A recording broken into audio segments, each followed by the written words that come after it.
Hey Authority Hackers, welcome to this week's show. So I actually forgot, but this week is actually the 5th anniversary of Authority Hacker Pro, our advanced community and training. And I was actually reminded by Dan, one of our OG members, who posted on the group, and it's kind of cool to see the people that joined 5 years ago still being in the community, still being active and growing their business and, enjoying H Pro basically.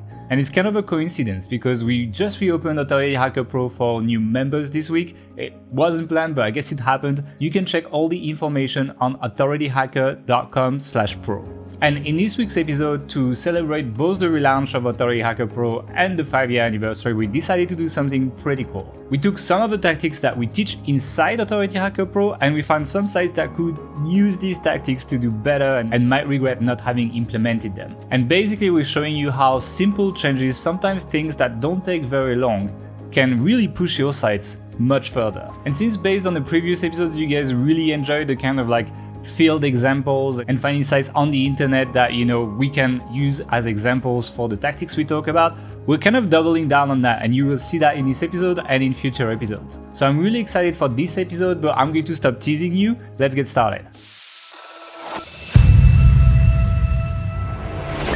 Hey everyone, welcome back to the Authority Hacker podcast. So we actually just opened Authority Hacker Pro for a very limited time. It's just going to be open this week. We're going to be closing it early next week. So if you want more information, just go on authorityhacker.com/pro and you will find pretty much everything you need there. And to celebrate the relaunch of Authority Hacker Pro, we only do it maybe twice a year.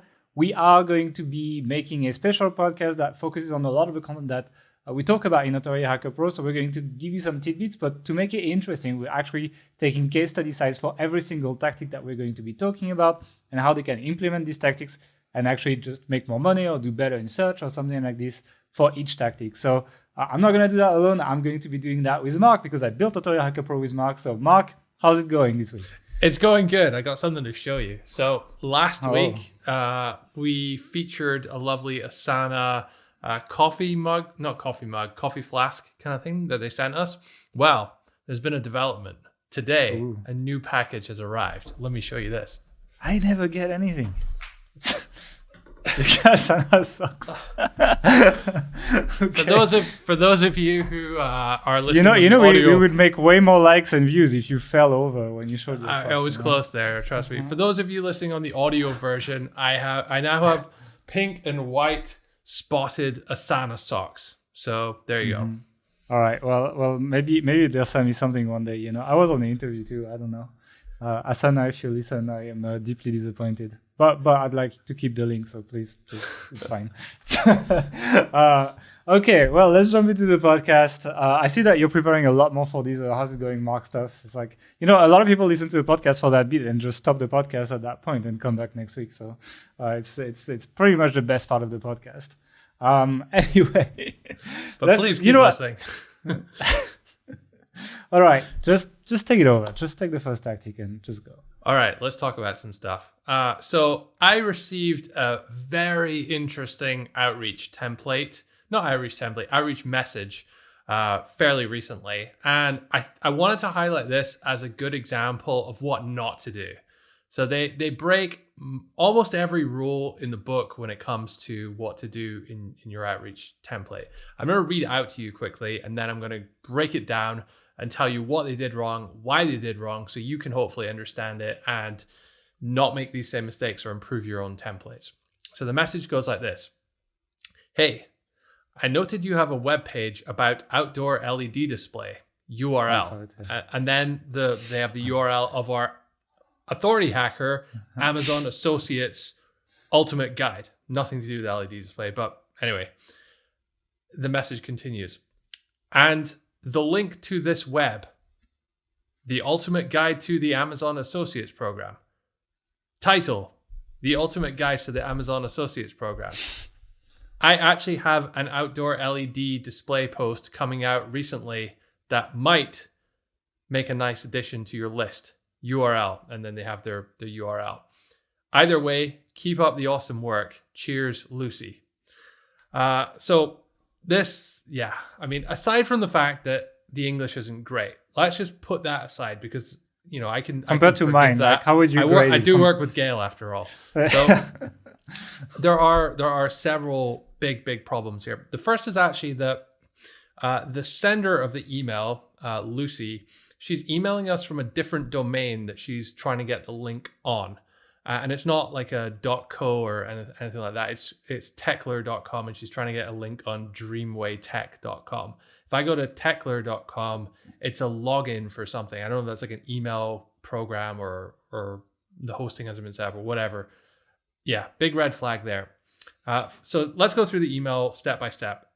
First of all, she says, hey, not hey Mark or hey Gail or hey guys, just hey.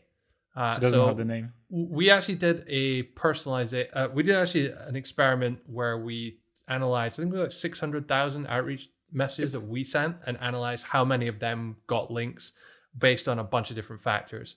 We found that if you include a name, first name, then you're going to increase the amount of links you get by 50%, which is pretty sizable.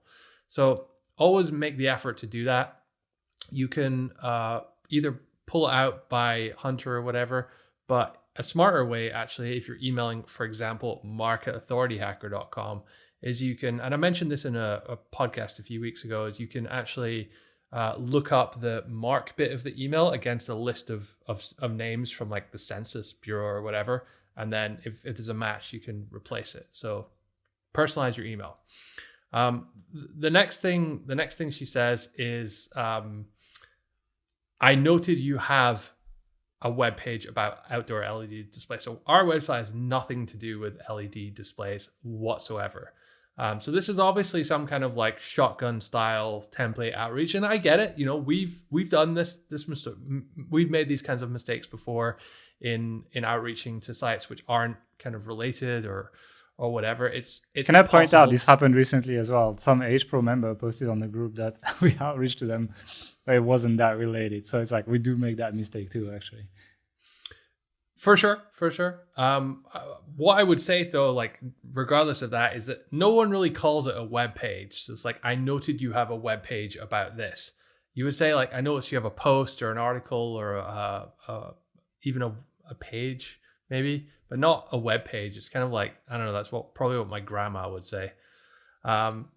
So our page isn't about that, but the mistake she made was assuming that it was. So a better way is to say, you know, I was reading your article about X, and that way, regardless of what our site's about, she can never be wrong, right? So you have to kind of think about your template when you're crafting your email, so that if you outreach to someone who's irrelevant, you can and they say, hey, our website has nothing to do with yours. What's it mean? You can still kind of like recover that. And we have had examples in the past when we've been able to recover that by finding like cross niching some kind of a cool example, like a weird guest post, which we could potentially do there. So try and not box yourself in with your template in case you make those kinds of mistakes.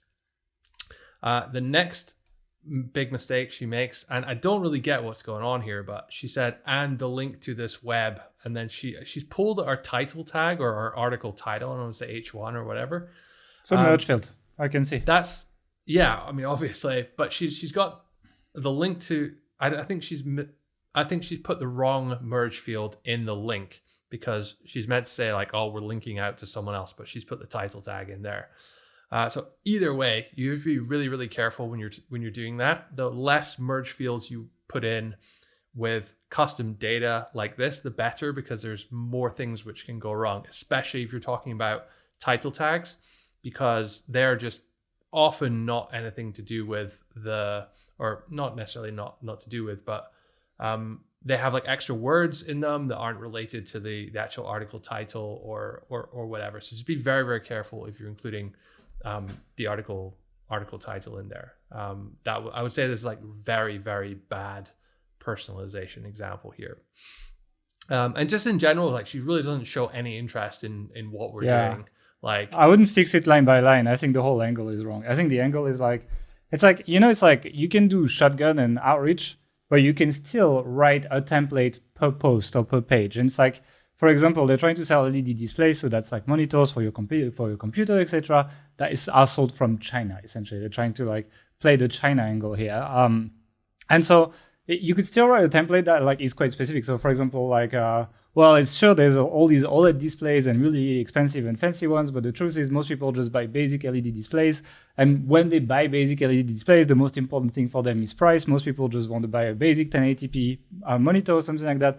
And the best place to get them is China because we just have much lower production costs. And so that make a lot of sense if you actually link it up to our roundup here or something like that, because we actually specialize in these products from China, and the people who are value shoppers for this kind of product category, they would probably find something that they want on their page, etc. Like, you see how I could write this whole thing and I would just shotgun that to people and to promote that page. And when I promote another page, I would pick another angle. So I think the thing that people don't get with shotgun is they don't understand that you can still essentially make it a PR campaign for each page and find a unique angle for each one that you will pitch to people that actually makes sense contextually to the content you have on your page and the angle to which you're outreaching to people. And so that's how you do shotgun properly. If you want to actually have success these days, given the amount of people who do shotgun, etc., you can craft something as if you were doing an email broadcast. Like when we email our email list, we emailed tens of thousands of people. Yet we're trying to write a relevant email that most people will read and be like, oh, that's quite interesting and that's cool. Rather than just making this robotic template that just is like fill all, I'm doing this for every single one of my pages, etc.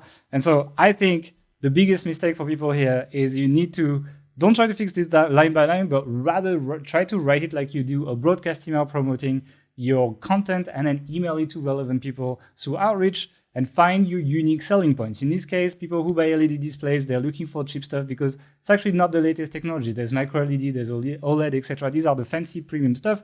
People are looking for features, or people are buying like ultra wide stuff. Just to push back on that a sec though, like that's gonna be if she wrote half of what you said, that's gonna be a really, really long outreach. It doesn't need to be really long. It just be like, hey, people who are buying in this product category, they're value shoppers. We actually focus on value with products from China because they're easy to import and they're cheaper. Consider adding this to the page. Like you can hit all these points in like 3 sentences, you know. So it doesn't need to be very long. Okay. Just to go in a little bit further though, the sender of this message didn't actually even ask for a link, which is a huge problem as well. Yeah, like what's the point? Yeah. Said I actually have an outdoor LED display post coming out recently. Ignore the fact that doesn't make sense, and that might make a nice addition to your post. Yeah, includes her link and then says, either way, keep up the awesome work. I see a lot of people doing this and like not being direct about, hey, I want a link from you, because that's what branding teaches, and they're scared to go in and directly ask that in case the person says no or whatever. I don't know. But that's because Brandon tells people to do that. That's why. Like on his blog, if you read his version of Skyscraper, he'll tell people to be more indirect usually. And then after they reply, pitch the link, which I would disagree with. But so many times when we've done that, taken that approach, like back in the day, people would be like, what do you want? I don't understand. Yeah. It was like really confused about why we were getting in touch with them. And yeah, I find just asking for a link, you get more links. Surprise, surprise. So yeah, pretty big thing there. Just wanted to touch in on the follow-ups as well, if I can. So Lucy said, hey, Lucy here again. Just wanted to make sure you got my previous email. No call to action in the follow-up email either. Yeah, and this is the second follow-up probably has to be the worst one I've ever seen. So no hey Mark, just says, looks like you're quite busy. I totally understand given the current COVID-19 crisis. Crazy time. Anyway, I won't follow up on this anymore. Thank you for considering my small request and please be safe and healthy. So that's not even so like bad. I see what she's trying to do. Like, she's probably thinking, I need to like apply some pressure and say, if you're not interested, I won't follow up anymore. If she says I won't say anything, it's like I give up, you know? Hey, I've given up now. It's like not then, even okay, a chance for us to come back and say, oh no, actually, yeah, we're still looking at it. We're just a bit busy or whatever. So yeah, that's lots of problems there. And look, I don't want to be hating on like outreach templates in general, because like for sure we've sent some atrocious ones out to like completely the wrong people in the past. The main thing is that, when you make these mistakes or when you see other people making mistakes, like try and break down what they're doing that's wrong and understand that and learn from it and improve your own. So if you are a member of HPro or if you're considering joining it, we actually have 3 full link building blueprints in there, and we spend quite a lot of time on templates, but it's very easy for us just to give people copy paste templates because people think that's what they want. But actually, what makes the difference between a good template and everyone else who's doing outreach, which is everyone these days, is like the nuance and the fine distinctions you make in these little things. So we try as much as possible throughout HPro to teach this nuance and to help you to create your own templates. It's like that old analogy, what is it? Like, give a man a fish and he'll feed his family today. Teach a man how to fish, kind of thing. So it's that kind of approach. Yeah, it's like the thing is like templates, they're good to get started. Like if you've never done outreach, like you don't start from a blank page, etc. Yeah, you need a framework. But like if you're gonna scale this, if you're gonna do a lot of this, like I would recommend like you do what I mentioned, which is essentially write a template per page. It's not that crazy. We're talking like 200 words emails or something. Like it's not very long. It's not a lot of work. If you spend all that time putting that content together, put a custom email that actually hits relevant USPs of your content to people, and I like it better. The templates do work, but yeah, if you're gonna do it at larger scale, I would recommend you learn from starting with the templates and then eventually build that up, because I believe that you're gonna get better results. And a lot of people who would say Shotgun Skyscraper doesn't work anymore, for example, they're the people that do exactly what we saw here. And well, yeah, we didn't link to this person, so it's like no surprise here. And I think it can work, but you need to apply a bit of brain here. And as essentially the market gets more competitive and more people do these things, well, you need to try a little bit harder than most people if you want to get results. But that's the thing as well. Most people aren't trying particularly hard, so you just need to be a little bit better than everyone else, and like suddenly results start pouring in. Yeah, I mean that thing I mentioned wasn't that crazy. As I say, it's like 2-3 sentences that highlight the USP of like this specific product type, etc., and like the angle we took to this, and so on. That's it. All right. Anyway, let's jump out to the second point, and we're going to be talking about advertising. And I took an example of a site called toybuzz.org, toybuzz.org. So it's a site that sells cauliflowers. No, I'm kidding. They're just selling toys, as you can tell. And I don't know why I said cauliflower. Are they competing with the lettuce website? Yeah, from 2 years the ago? lettuce niche is the best niche, by the way. If you're not in that, if you're in vegetables, go for lettuce. Yeah. Yeah. But anyway, I like the site because actually, I mean, it's an okay site. So the stats are they are a DR23 website, so it's pretty achievable for most people. They get 45.7 thousand search traffic according to Ahrefs, which they tend to underestimate. So I would say it's pretty good actually for DR23. 1,200 linked to domains. Mostly monetized through Amazon, right? So mostly they link to, gift ideas for Amazon, and they will rank for keywords, like best gifts for 13-year-old boy, and best gifts for teens, and best gifts for teen boys, and best gifts for your grandma, and stuff like that. And essentially they follow, not your grandma because it's a toy site. I mean, maybe, I don't know. But you get the idea. You get the idea. I got excited here. But anyway, they're mostly monetized through Amazon, and they're not running ads here. And I like from all our experience and from the experience of many HPro members, people we talk to, veteran affiliate marketers, etc. Adding ads to your site, it's kind of counterintuitive, but actually does not reduce your affiliate revenue that much. When we did it, we pretty much saw nothing. We just added ads to one of our sites again, like literally last week. So let's see how it goes. But fingers crossed it's going to go well as well. And so, especially for Amazon, if you're doing Amazon, like Amazon is, I would consider a low-paying affiliate program at this point. And therefore, you can increase your revenue quite a bit with advertising. Like, I'm going to give you a fork. Obviously, don't quote me on that. These things vary a lot depending on the sites, how much you make with affiliate, etc. But you can often increase your revenue by 25 to 40% with ads. We even have some members who now make more with ads than they make with Amazon, for example, like with the slash and commissions, etc. So it's quite interesting. Now, ads, don't go to AdSense and sign up and put AdSense ads on your site because AdSense is kind of shitty. And now there's essentially services that do everything for you, including signing up for many networks and optimizing it, doing A/B testing for the layouts, etc.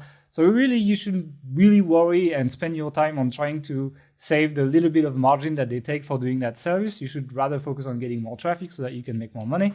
And so the services we recommend, my personal recommendations are MediaVine and Adthrive, but they do have a minimum traffic threshold. So MediaVine is 50,000 searches per month.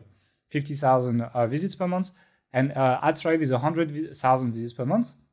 You could use Ezoic as well. It's not, in my opinion, not as good, but they have pretty much no traffic requirements, or 10K sometimes, etc. So it's much lower. But in my opinion, like, it's like, if you're a beginner, you never made money online, you need to see your first dollars online. Okay, sure, put ads at 10,000 visits per month on your site. For us, like, I wouldn't go and put ads at 10,000 visits per month, because let's say we make $12 to $15 per 1,000 visitors, and we have 10,000 visitors. I mean, okay, $150. Thank you very much. It's gonna be, it's gonna pay for like expenses for a weekend or something. But it's also not, when you have so few. If you only have 10,000 visitors, it can take a company like Ezoic several months to test things enough to actually get it to that point as well. So if that money is important to you, if you've never made money online, etc., and like, making $100 a month is amazing to you, which, it was to us when we just got started, sure. Or the other case in which I would put Ezoic is, let's say I'm not really planning to work on that site anymore, but it still gets some traffic. I'll be just passively monetizing it, putting like a lower paying ad network on there, and just not touch it, basically. So, but otherwise, I prefer MediaVine and Adthrive. The good thing as well is, like, I don't think people know that, but Adthrive is, in my opinion, the best network in terms of revenue, etc. A lot of members even switched from one to the other and got best results with Adthrive. John Dijkstra, who we interviewed on this podcast, uses Adthrive as well. And the thing is, like, if your first site needs 100,000 visits, but your next sites need a lot less. Like, the site I added to Adthrive last week only get around 50,000 per month. And actually, even at 20, 30,000, they apparently let people in, provided you already have a site that has 100,000. So it's quite nice once you have that initial threshold, because you can monetize your sites a lot earlier. And that site I added, I expect $600 to $900 extra per month from ads, which is quite nice. Now, the cost with ads, there's two things. There's one, user experience. Like, ads can be a little bit intrusive. You can disable ads on certain pages, and we tend to do that when we do, let's say, outreach or like skyscraper outreach, etc., because we want to have the highest chance to get links. And so the nicer the page looks, the more likely people are to link to it. Like, if there's like, these services, they put like scrolling ads at the bottom, etc. It's not the nicest experience, even though it pays well. So there's that. And the other cost to ads is site speed. It does cost some site speed. Your site will slow down quite a bit, but these ad services, they tend to be quite smart. They've done a good job at like getting better at optimizing speed. So what they do is still cost site speed, but it costs site speed after the page has loaded, So it's like you can still interact with the content and read, etc. So first of all, that's what Google cares about, is when the content is interactive and you can start scrolling and clicking around, etc. So even if your page speed score is quite bad, what matters is like that kind of like time to first interaction. And these services tend to be a lot better than they used to be. So yeah, in my opinion, it's worth it. But I know there's going to be some like site speed aficionados out there that just are like, as I would never do that. It costs me half a second of page speed, etc. I don't know. I'll take the $1,000 a month on that site.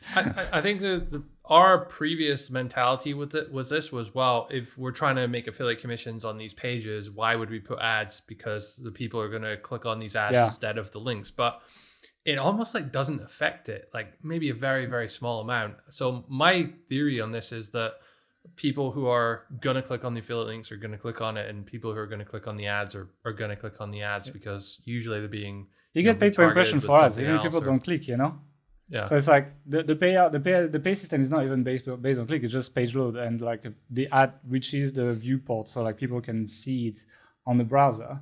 But like, yeah, it's like people imagine it's going to cost you a lot in revenue. It doesn't. It never does, and you shouldn't worry too much. If you haven't tried ads on your affiliate site, you should try them, is basically what we're saying. Yeah, I mean, if you think about it, all the big sites like Forbes and everything, etc., all the big sites, they run ads, right? So, I mean, people either have ad blocker and they just don't see your ads and they don't see Forbes, etc., in which way you make no money, but that's the internet for you.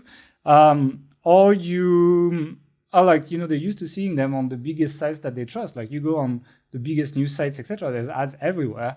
And so, like, it's not like ads affect the trust of users that much, because the most trusted sites have ads. And they run the same ads as you, because it's a lot of retargeting and things like that. So they will literally see the same ads on Forbes and on your website. So it's not like it's going to cost you trust that much, and therefore the conversion rate doesn't seem to be affected. So yeah, it's kind of like this counterintuitive thing that most people would say, oh, if people click on ads, we're not going to make money with affiliate. Not the case. You get paid per impression, and really it's just different audiences that either monetize with ads or monetize with affiliate. Do you want to take the next one? Yeah, so the next one is unlinked brand mentions. And this is something which we noticed on Authority Hacker after maybe like 2 to 3 years of the site being around. The first few years, it doesn't happen very much. But when you start having more of a presence online and you start maybe doing some kinds of link building, or people start quoting your articles or referring back to things you've said, then this can be a really big link building opportunity. So essentially what it is finding places where people are talking about you and mentioning your brand, but not directly linking to you. And then we're going to outreach to them and ask them to link. So the way to do this, there's a few ways. Well, the main way to do this is if you go on Ahrefs Content Explorer, and if you put -site : and then your URL space, and then in quotation marks, your brand name. And you might have to play around with whether there's a space or no space in the brand name. If you do that, what that's going to do is it's going to look for, let's say we did it with Authority Hacker, it's going to look for any time Authority Hacker is mentioned, but not the Authority Hacker URL. Then you check one page per domain, so you don't have loads of the same domains. And then Ahrefs has this feature to highlight unlinked domains, and then you just put in again your own domain. And what that's going to do is it's going to show anytime Ahrefs Content Explorer finds your like Authority Hacker mentioned, but the page isn't linking to authorityhacker.com. So we talked about, I think it was last week or the week before, talked about a website, hostingfacts.com. Mm-hmm. So an affiliate site about web hosting. So I put Hosting Facts through this process, and literally the first result that wasn't linked was a site called Collective Ray, which is an article about WordPress sites being hacked, basically, DR77 site. And they've used a quote from Hosting Facts, something about 90,000 websites being hacked a day, and it says Hosting Facts, but there's no link. So it would be super easy for them to go and outreach to Collective Ray and basically say, hey, thanks for using thanks for quoting us, really appreciate it, blah, blah, blah. Would you be able to link to us as well? It's a very simple ask, this one. You don't need to threaten them, or you don't need to give them your life story. It's just thanks for to threaten them. Is that how you get links usually? Well, no, because there's a school of thought, particularly with images, right? So because everyone's concerned about copyright on images and Getty Images suing them and all sorts of stuff like that. So sometimes if you make a custom image or a graphic or whatever, and someone else uses it and you're happy for them to use it, you just want a link from them. Some people, what they do is saying, hey, I see you've been using my link, you really shouldn't. I see you've been using my image, you really shouldn't, it's mine. Those rights are reserved and you're not supposed to do that, but it's okay, I'll let you get away with it if you link back to me. Like, I don't think that's a particularly effective tone to take. So I just want to highlight that that's not the tone to take with this kind of outreach. Keep it positive. Someone does that to us, I'll be like, sure, here's your link, and 1,000 Fiverr links with it. Take it. Okay, no, I will not do that, I promise. So this is really simple, easy process that you can run once. You also want to have a process which monitors for new brand mentions.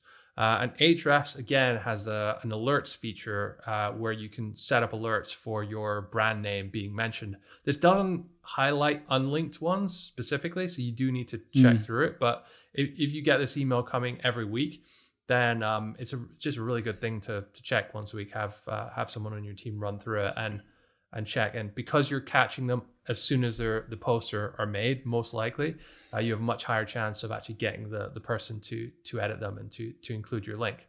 Just one quick tip, if you are doing that and you have 2 words in your name, like Authority Hacker, you need to set up an alert for Authority Hacker with a space and Authority Hacker, all one word. In our case, we even need to do Authority Hackers with plural, because some people do we do the dash as well? No. But maybe I should. Maybe we should, I'm pretty sure. Yeah, people call us Authority Hackers all the time, please. Like, It's like some guy just bought the domain at some point, and we had to like litigate with him to get it back because he made a copy of our opt-in page, and he was collecting emails and stuff. It's like, yeah, like authority hacker guys. That's a really interesting story. But maybe we have authorityhackers.com now as well, so it doesn't really matter what people call us. Yeah. But just to finish off on this, so that process is fairly straightforward. It's literally one of the lessons in Authority Hacker Pro and one of the link building modules. But what we did as well is we put SOPs for all those processes and one other one which I didn't mention here. So just to highlight something cool in AH Pro is you get these like SOPs, and you can literally just give these to your team, and it has all the instructions for what they need to do, what they need to follow, and they can you just say, hey, go implement this and check it every week or whatever. So yeah, okay. Let's jump onto the next tactic, and this one I'm going to be talking about topping up silos. So a lot of people understand what is siloing, site structure, etc., and like, you know, essentially building these sections of your site that talk about the same topic, has all this internal linking. And we've found a lot of success with it in terms of ranking on Google. But there's kind of like two phases about silos, right? There's the phase where you build it, and then it's like, sometimes it's kind of hard to like kind of essentially expand it. So I want to talk about the expansion of silos. You already have a silo, maybe you have a dozen pages on something, and you want to expand it. So I'm going to take an example here as well. I found another affiliate site called bicycle-guider.com. Like, even though they have a dash, they actually get almost 100,000 organic traffic according to Ahrefs. They are a DR49 site, and they get 762 euro domains in the bicycle niche. And the silo structure is really good on that site. If you go like, you essentially find like they have mountain bikes, they have hybrid bikes, they have road bikes, etc. And you go on these, and then it's the old school way of building a site with just a giant list of pages and like all the links, etc. But you can clearly see that structure that has been put together, and I like it. It's pretty okay. I think it's a pretty old site as well, so I think they've done a good job. And so what I've done is I've literally pretended this is my site, and I went on the Ahrefs, and I was like, okay, let's go to keyword. How do I top up the silos? So I took one of the silos, which is the mountain bike category. And what you do is you essentially, in that case, I took the mountain bike top silo page, and I threw it in Ahrefs. And then if you go in the organic section, you get a list of 10 competitors. You can go in organic competitors as well, and you get hundreds, but 10 is usually enough for me. But like, the thing that people don't realize is that it's actually for the URL and not for the domain. So depending on the URL you put in there, you get different competitors. So it's like, you know, if I put like a page about affiliate programs on Authority Hacker, I'll get very different results than if I put a page on page builders, for example. So I'm using that for that specific page about that topic, and I essentially get these competitors. Then I go into the gap analysis tool, and I essentially put these competitors against my domain. And what Ahrefs does is it finds all the keywords that these guys rank for in top 10 if you tick the option, and I don't. And essentially, that's how I top up my silos. I find people who have the same silos on their sites, and eventually I'm just finding all the other topics that I didn't cover, but they covered, and they rank top 10 for, and then I can check the traffic for the page, the number of links, etc., etc. So for example, for the mountain bike category, by doing this, I found best folding mountain bikes. They don't have that. And so like the top pages that do reviews, they get around 400-500 search traffic from Ahrefs, which, you know, in reality is probably 3,000, 4,000, 5,000 because Ahrefs traffic is vastly underestimated. I had question posts as well, how to change a mountain bike tire and what is the mountain bike weight limit. And I found also a lot of single reviews with a lot of traffic. So there was this Gravity mountain bike review and Kent mountain bike review. So basically, that's the process that we use to top up our silos. We find people who essentially talk about the same topic. Sometimes it's entire sites. Like sometimes an entire site is just like one of our categories. And sometimes it's just a subcategory of a site. And then you can, if they have like long URLs, so if they have like, you know, hard silos, basically where they have the category in the URL for the post, etc., you can actually do that gap analysis against that site section only and not the whole website and get better results. So let's say I do a gap analysis against Ahrefs, and let's imagine they have hard silos. They don't, but I'm going to imagine that. It's like ahrefs.com/SEO/link building, something like this. I put ahrefs.com/SEO and I'll gap analysis against us, and then I'll see all the SEO keywords that they rank for, and we haven't written about, and we're not showing up in the top 100. So that's basically how you top up silos. It's a pretty easy way to grow your sites. Do that with a massive list of competitors, and you'll find a ton of ideas.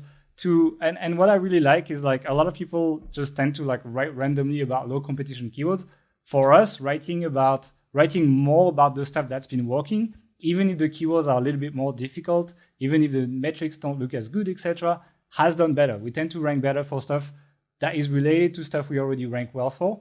And so that method has been quite good to top up the silos. We have a full lesson and case study on me doing this for many keywords on one of our sites, actually, on Authority Hacker Pro. I made a whole lesson on this. So you see me just picking up our site and essentially doing the whole process and then getting to the end of like, okay, let me order all these keywords, and just I ordered the content basically. So that's the tactic. Yeah, just to add to the shameless promo, I want to say that all of our videos are actually like over the shoulder, like us actually doing this stuff. We used to do some PowerPoint to like teach the theory back in the day, but in the last year and a half, we haven't done any PowerPoint. We're starting to do green screen videos now. There hasn't been a lot, but it's like now instead of doing PowerPoints, we tend to do green screen, etc. It's a bit nicer actually. Okay, go ahead. Cool. So the next one is on link building negotiation, which I would say arguably negotiation is where link building is won.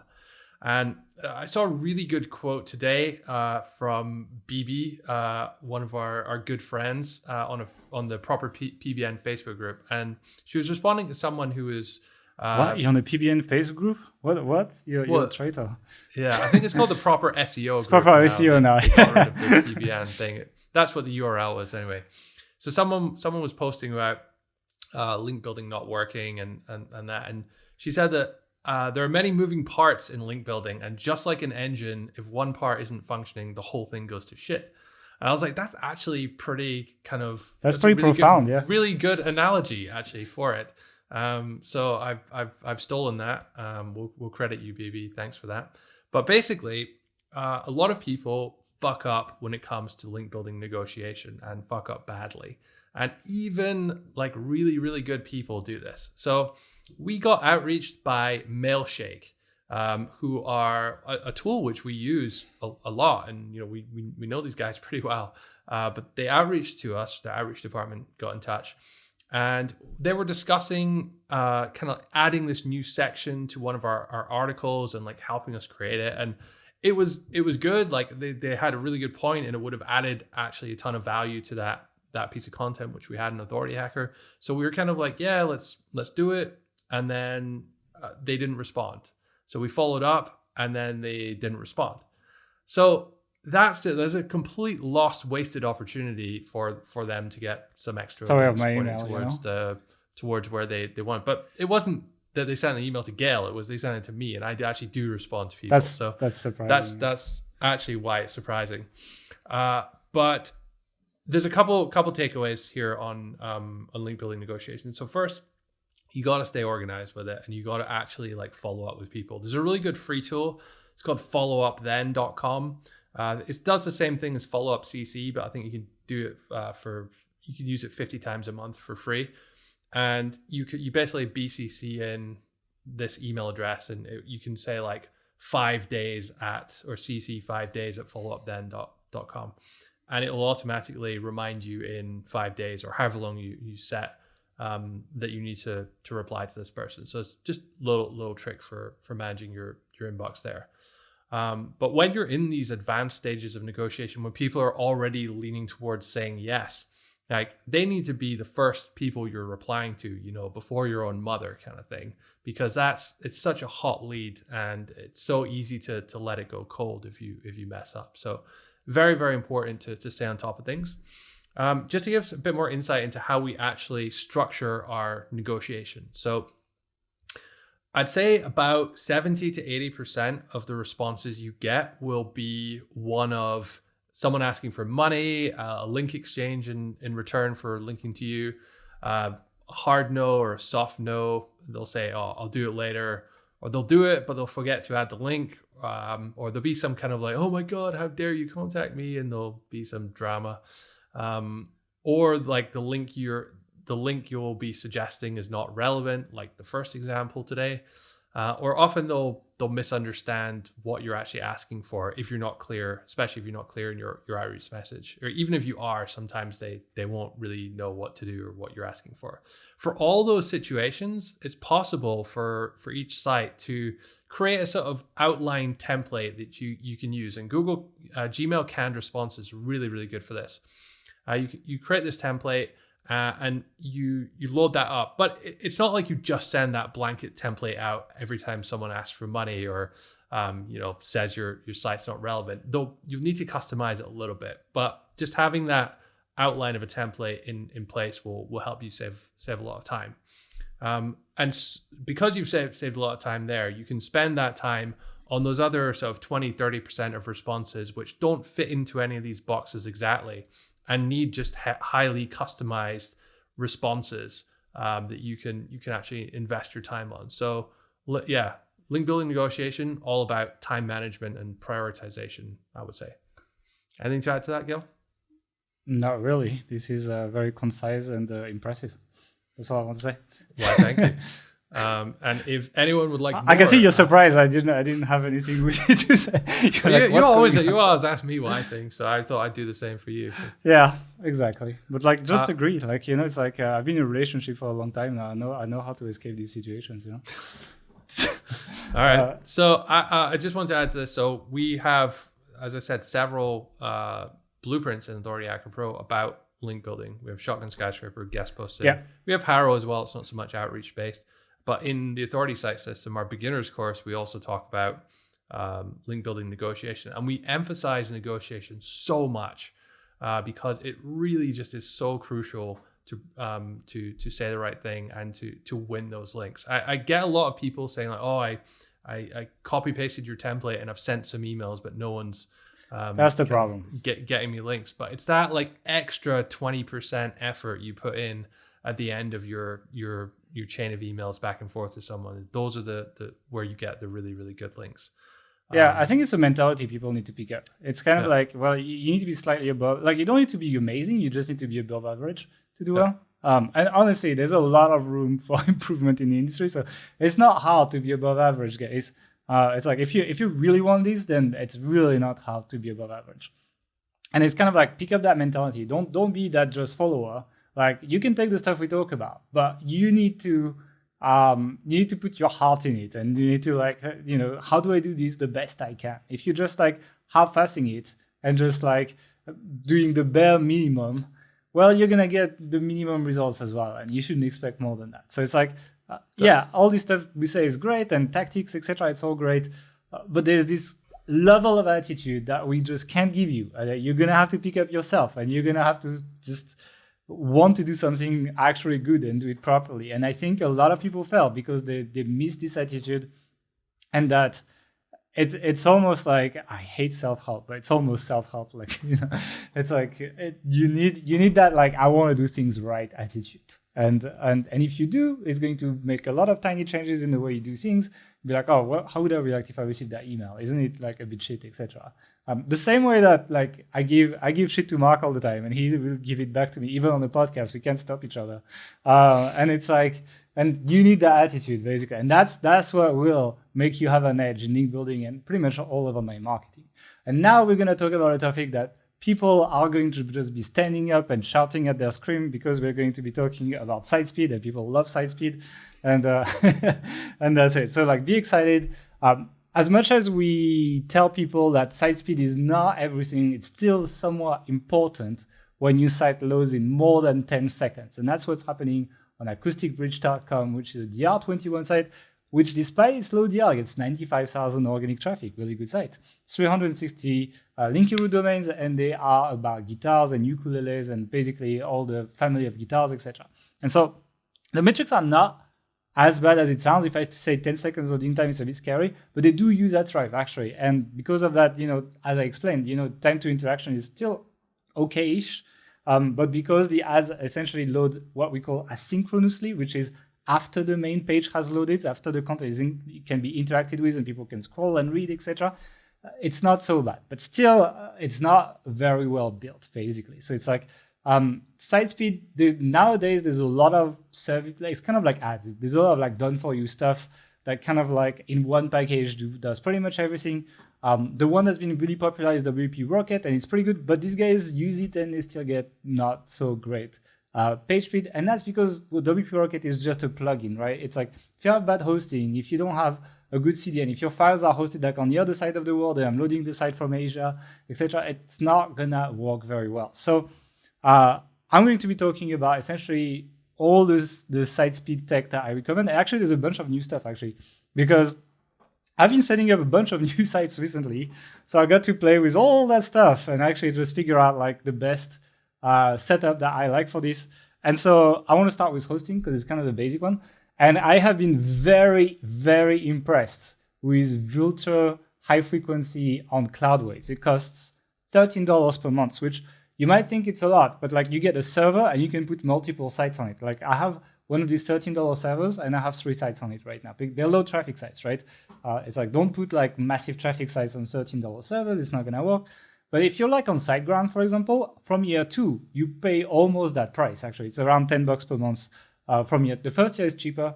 Then the second year it gets more expensive, and that's how they get you. But like the reason I recommend SiteGround because I hope people make some money after year 1. But this has been really good, and it's like this is the fastest WordPress interface I've ever seen load anywhere without caching, without anything. So very, very impressed with that. Another thing that has impressed me that has been quite good as well is Cloudflare. They've released a new service literally 2 weeks ago, not even 1 week ago.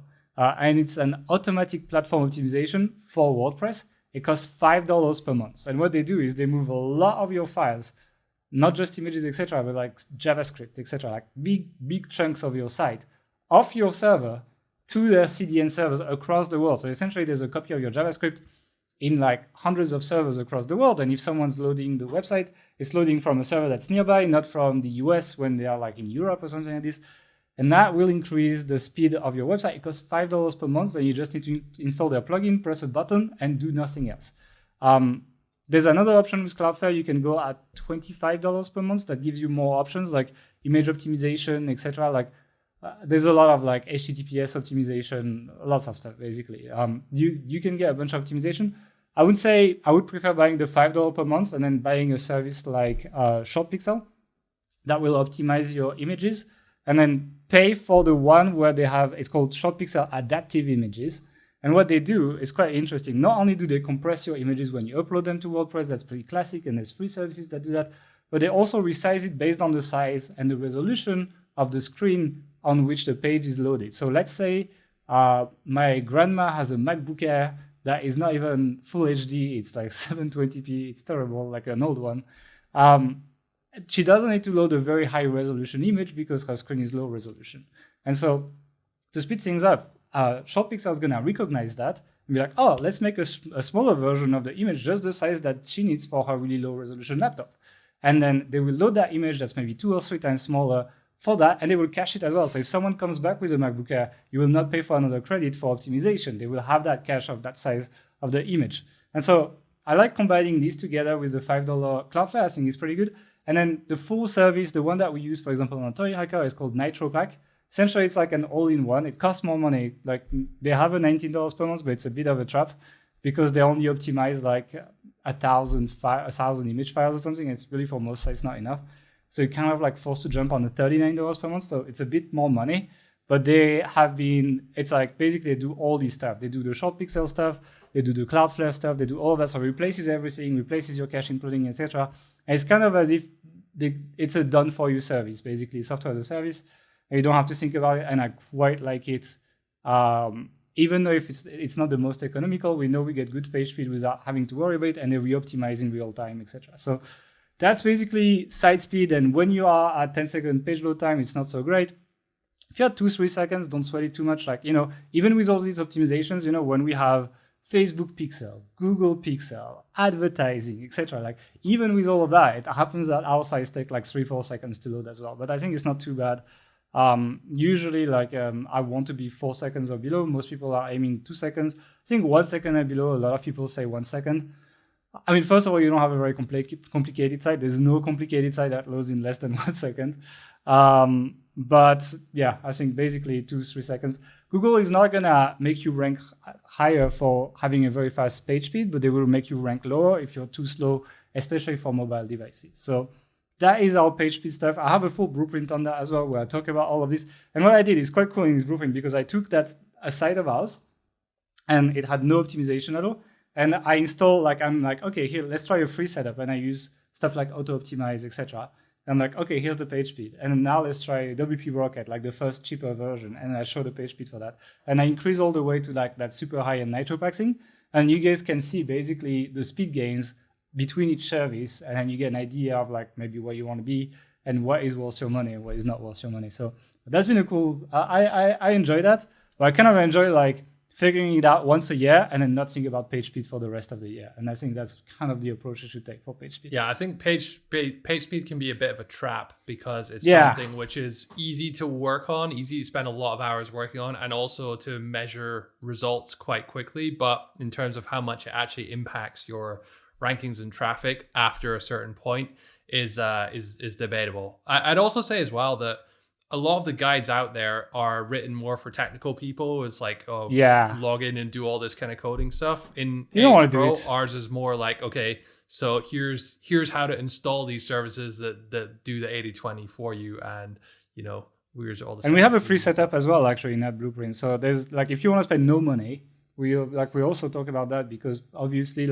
some people would rather put resources somewhere else, and that's fine for a new site or something. Yeah. It's and for us, we don't run the best setup on every site. It's kind of as they make more money, I just upgrade these. I'm okay, well, this year this site is doing well.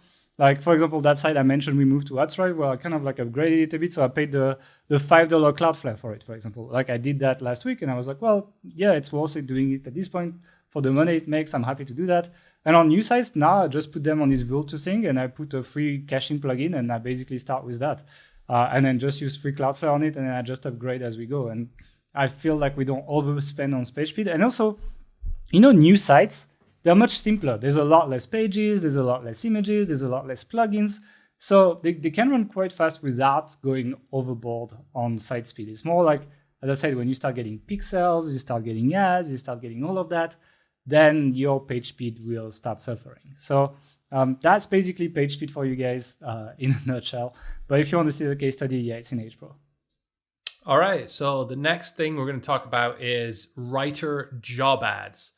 So I was browsing Upwork today, and I found literally the first one I looked at, because almost every job ad you read on Upwork, and in most places actually, is pretty terrible. So I found a job ad from an Irish furniture website. It's called HomeStreetHome, and if you're watching on YouTube, I'll put the job ad up on the screen now. But basically, they fall into the trap that most people fall into with hiring writers, and that's, first of all, using Upwork. We have hired some good writers on Upwork in the past, but their system is not built for hiring writers. So, for example, with Upwork, it forces you to specify either a fixed price contract and a budget for that contract, or an hourly rate. And anyone who's worked with writers knows that paying them an hourly rate is just a really bad idea. It encourages them to spend loads of hours doing not very much. You want to pay writers per word of content that they produced and that's approved. So that's the first mistake. I would suggest that rather than Upwork, they use the ProBlogger jobs board on ProBlogger.com/jobs. And if you pay for a featured listing there, you really get a lot of applicants. I mean, we've had 600 applicants in one for one job ad before in a health website. That's actually kind of not so good, because then you have to go and filter them all and check them all out. So to actually bypass that, what we've been doing more recently is we've been actually specifying the rate that we're going to pay. So that way we don't get really underqualified or really overqualified writers applying for the position, and it just doesn't waste anyone's time. You get about, 5 to 10 times less applicants, maybe 5 times less applicants, but the applicants you do get are much better and more suited. So that's the first thing. Second, on this job ad, they've specified that, or they start it with, we need a content writer with a good understanding of blah blah blah blah blah. They don't introduce themselves. They don't share anything about their vision. They don't get anyone excited about this job. It's very, very bland. There's a few nuances in how I do this. I normally start off a job ad with, "Hi, I'm Mark from Authority Hacker," or whatever. And the reason I do that is twofold.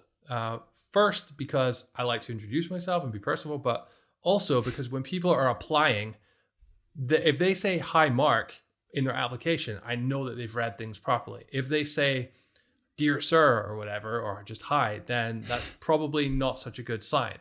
It's not the be all and end all, but it's an interesting early indicator that someone's has good attention to detail, which you obviously always want in a writer. So yeah, really important. Share your vision and all that. Their article then says, to start with, we need a 1,000 word pillar article on dining tables and 3 600 word articles on this, and this. Now, it doesn't say whether is that what you need as like the first thing to do, or is that the test, or is that part of the application, or what? It's just really unclear how that fits in. I'd also say that, like calling it a pillar article, I'm not sure how many writers are going to understand that in like an SEO context or whatever.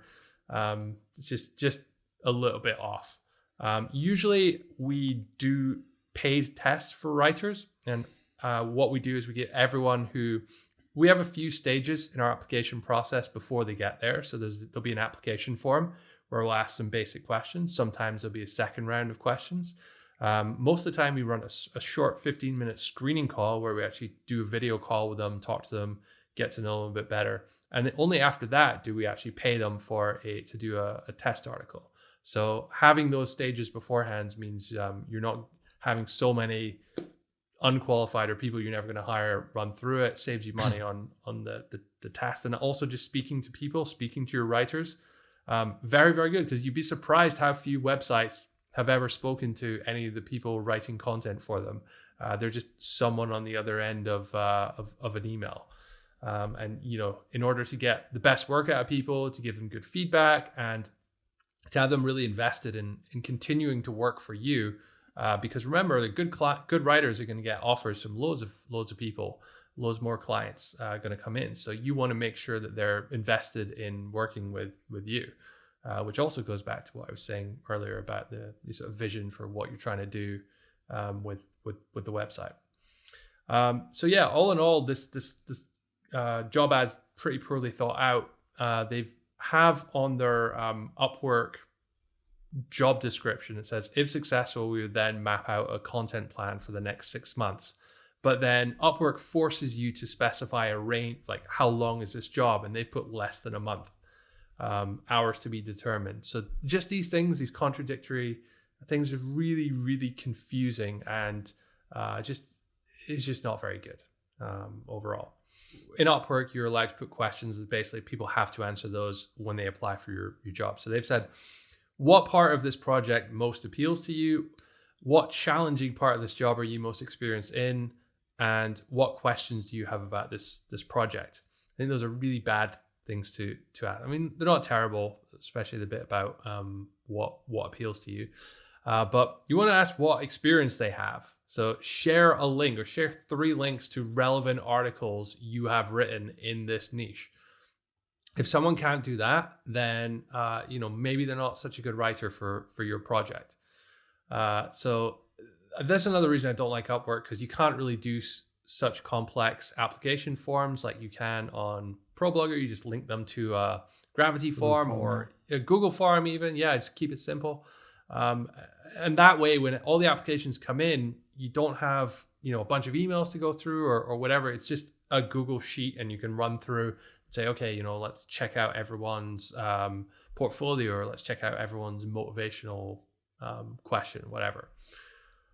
So I would go with that approach as well. Asking for relevant samples also weeds out any kind of SEO writers, generalist writers who, claim to know how to write for SEO, but just will write kind of pretty average content by doing the minimal. Isn't Google that SEO research. content? not in the SEO niche. I mean, like people who position themselves as SEO writers for SEO agencies, who expect to be given a keyword, and they'll just give back the content and no one ever checks it. It's just like, yeah, whatever. Agencies Yeah. do this a lot.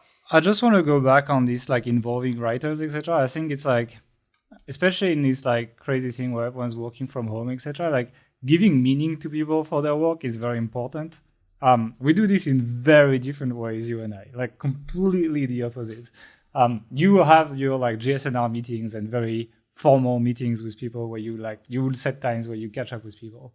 I almost never do that, but I have a ton of informal chats with people, and I just like essentially build a relationship with a lot of people like talking about really random stuff. I mean, you can ask Naya, who writes for Authority Hacker, like we're talking about like the news and the world and everything, and just like, and it's like it feels like the coffee machine chat, but like it's also very important. It also means that we have a relationship where I can be really honest on the feedback I give him as well. Like when I'm not happy, etc., I'm like, sorry man, can't use this is not good enough, etc. And he won't get mad or anything the same way he might feel if I wasn't communicating with him, etc. So yeah, I think like, I mean, it's obviously you don't want to like have to build a relationship with absolutely everyone, but like it's kind of like a function of time. The longer people are with you, the more you want to kind of like invest in them and kind of like want to, you also build this loyalty, because if they've been here for a long time, you're obviously appreciating their work. So you want more of it. And freelancers will, if they have no relationship, just jump onto the next thing and not really care about you at all. And it's fair. It's like, and the same way you can dump them and you don't care that much. And so like, I think you kind of counterbalance that though with promising them or actually giving them long-term consistent work. Because when a freelance writer's looking for work, they're obviously not making money, and often they're doing unpaid test articles and all. It's difficult working with a new client initially to kind of get up to speed in that. So if you're able to offer like consistent, stable, regular work, you have a good relationship, you've built lots of feedback, you've given them lots of feedback over time, so that they most of the time they're really getting it first time or close to first time exactly what you want. You're paying them on time, you're involving them in decisions, you're chatting about news and politics or whatever else. It's just a really good situation. Like treat them as if they're part of your team, not as if they're just a machine that outputs 500 word articles or whatever. Showing the results of their work as well. Like I tend to show like, oh look, this article is ranking for this keyword, it's kind of cool and it's progressing. Like it's like, it's nice because they see like what it does at the integrant, and I'm like, okay, so we're gonna convert people that way, and like we're gonna do this, etc. And it's like, and the more they understand it, the better job they do at the content as well. Once they understand conversion mechanics, etc., they might do a better job at actually pushing people that way. So for me, it's like, yeah, it's kind of like a function of time. The more people stay with us, the more I invest in a relationship. So I tend to be quite cold at the beginning when we have new employees, and then over time, I kind of like happily just have like these casual chats, builds up, etc., and eventually just invest in people. Anything to just finish on the right? One final tip. I think it's really important to have someone who is a strong topical expert. And in an application form, it's very difficult to give someone a question that they can answer, that they can't just go away and Google and pretend like they know what they're talking about. So if you ask them for their opinion on something topical related to the industry. So if we're doing for Authority Hacker, might ask a question like, what's your opinion on the 2018 Google Medic update? Something which is very ambiguous, and there's lots of different positioned opinions. Some of them arguably very, very not true. But that's a matter for debate. So someone who's able to understand the different layers of conversation going on around that topic is probably going to be a better writer than someone who's just like, oh, do eat. Fair enough. I mean, let's not get into EAT. Like we're in 1 hour podcast right now. Like it's like, I don't need this. So let's jump on to the next point, which is actually, I just want to finish that quickly. Sorry, because I want to link this back to Authority Hacker Pro and the blueprint, because I actually made a full blueprint with like, I think 12, 13 videos where I break down our exact step-by-step writer hiring process. Also have templates that you can use for your job descriptions, how to tell you how to get loads of applicants, how to filter out all the bad ones, how to onboard them and manage them. All this stuff is covered in there. So if you're interested, check that out as well. Cool. This is all cool, but like it's complicated. Hiring writers, managing them, etc. People just want traffic, man. And so that's what we're going to do right now. We're going to talk about just a quick tip to get traffic, because that's what people love. And actually, we're going to take another case study here. It's going to be Rated Game Gear. titleTag.com/bestgamingmice. And this article is quite confusing to me because the title tag and the H1 essentially says Best Gaming Mice for 2019, which, well, we're getting to the end of 2020 now. But if you read inside the content, I don't know if you read it, but it's like, it says in 2018, PC gamers, cream of the top, etc. But the paragraph after that, it says PC computers have moved forward more in 2016 than they have in any previous year. So you can see the years are all over the place. And it's kind of like a flow of like, I'm going to talk about an automated way to essentially get some 2020 traffic or current year traffic. But if you do this too much, this is what's going to happen to you. Like if you don't actually update your content and look at it, etc., then you could be finding some issues. So let me talk about the tactic. And the tactic is essentially in your title tag. I can't give the H1 tag because the H1 tag is actually, there's a custom function you need to put in your function.php on WordPress. I give that one on Authority Hacker Pro, but like I can't give it here. So people who are in H Pro, you have that. But I'll talk about the title tag because your SEO plugin does it. Whether you use Rank Mass, I think Yoast just depreciated this, so Yoast doesn't do that. But if you use Rank Mass or SEO Press or something like this, don't use Yoast. How can we make our plugin worse? What features can we take away? Yeah, well, that's Yoast for you for the past 5 years. But anyway, basically, there's a tag that you can put on Rank Mass. Is going to be percentage current year percentage in your title tag box, and it's going to be automatically pulling the current year. So if if it's 2020, it's going to say 2020, and on the 1st of January 2021 at midnight 01, it's going to change it to 2021, provided you clear your cache. Because if it's cached, then maybe it's going to be stay 2020 until your cache is refreshed. And so it's kind of nice because adding the year to your title tag is usually a way to get more traffic. There's always year traffic for pretty much any query. Like even queries that don't make sense for it. Like, like how much milk can you drink per day, 2020? Like probably the same answer as 2019, but I'm sure there is some search volume behind that. And so adding the year in your title tag, if you check Authority Hacker, you'll see pretty much every title tag has the year in there because we get some long tail traffic for it. So yeah, basically do it. And then if you use SEO Press or any of the other ones, you need to put double percentage sign. So percentage, current year, percentage. So maybe write the best gaming mice in percentage, current year, percentage, and automatically it's going to pull that. And it should be fine for, what you need to be careful though, is you need to be careful for when you share it on social, these pages. Because if you don't set up social tags, OG tags, for Facebook, Twitter, etc., essentially they will pull your title tag, except they don't interpret that current year, essentially shortcode, the way your WordPress site does, because that's the function on your WordPress site that does it. And therefore, it's going to show current year on there. So the way to combat that is actually to go in the social settings of your post and then just write the title tag there. Or you can, some plugins, I think you can actually put a dynamic tag there, but it's going to translate it for social as well. So you need to be careful of that, because otherwise, when you share your page on socials, it's going to be a bit scary. But otherwise, an easy way to get more traffic. You can also do it with H1s, but this one needs a custom function on WordPress, as I said. Yeah, we give that in H Pro. Can't really give it here, so it's going to be for H Pro members only, this one. And that's basically a quick lesson that we have in H Pro as well, so you guys can check this out. Easy way to get more traffic to pretty much any piece of content. So anything else you want to add to this whole podcast or anything like that?